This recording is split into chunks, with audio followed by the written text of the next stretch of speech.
بسم اللہ الرحمن الرحیم۔ پروگرام کے دروس کو سننے کے لیے ہمارے یوٹیوب چینل الاحسان میڈیا سینٹر کو سبسکرائب کریں اور گھنٹی کے نشان پر کلک کریں تاکہ نئے دروس کے متعلق آپ کو بروقت اطلاع ہو سکے۔ السلام علیکم ورحمۃ اللہ وبرکاتہ۔ یہ سوال کیا گیا تھا کہ کیا قربانی کے جانور میں عقیقے کا حصہ جائز ہے؟ دیکھیں، عقیقہ جو ہے ایک الگ عبادت ہے اور قربانی ایک الگ عبادت ہے۔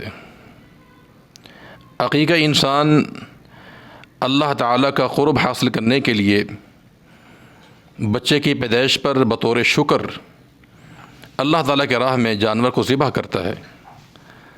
لڑکا ہو تو 2 اور لڑکی ہو تو 1 جانور ذبح کیا جاتا ہے۔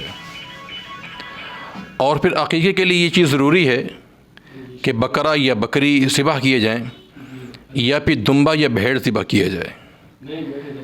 تو لہذا ایک تو بات یہ ہے کہ قربانی کا جانور جیسے گائے ہے یا اونٹ ہے، اس میں عقیقہ ہوتا ہی نہیں ہے۔ اور دوسری بات یہ ہے کہ عقیقہ ایک الگ عبادت ہے، اس کے لیے الگ سے 2 مستقل خون بہانے چاہیے۔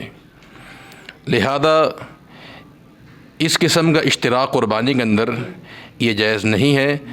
عقیقے کے لیے انسان کو الگ جو ہے اللہ تعالیٰ کے راہ میں جانور ذبح کرنا چاہیے، اور اس کے جو مخصوص جنسیں رسول اللہ صلی اللہ علیہ وسلم نے بتائی ہیں وہی جانور ذبح کرنے چاہیے۔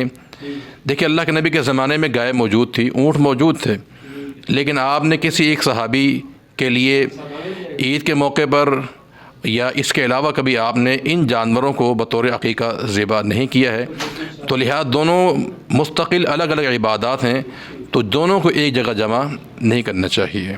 واللہ اعلم بالصواب۔ السلام علیکم ورحمۃ اللہ وبرکاتہ۔